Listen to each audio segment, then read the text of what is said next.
Nakuha niya kanyan keng General Community Quarantine ng Estado ng Central Luzon, kaya rin ng Enhanced Community Quarantine king daratang aka-15 Mayo.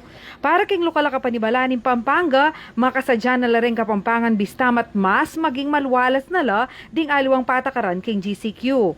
King alo sa 2 bulan gang makanano sanin na lakanuding tao king amanwandang new normal, kalupan ng social distancing at pamanyulod face mask.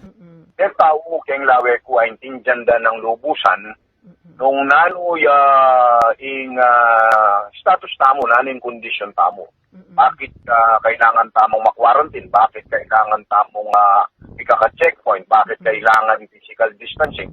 Kailangan mo kano'y dagdagan da rin kabalen, ing respeto ka rin guidelines, ang po ka rin taong magpatupad kareti. Manawagan tamo na sana naman na respetuan tayo itang pairan ng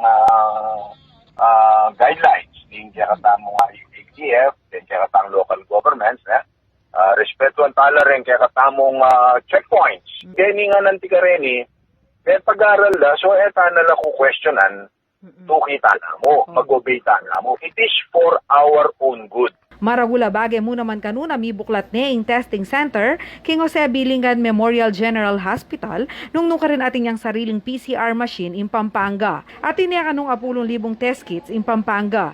Nung marakal lareng matest, mas masanting kanong monitoring ng COVID-19 keng lalawigan at maraguling tsansa na kontrolya iti. We do not want transmission.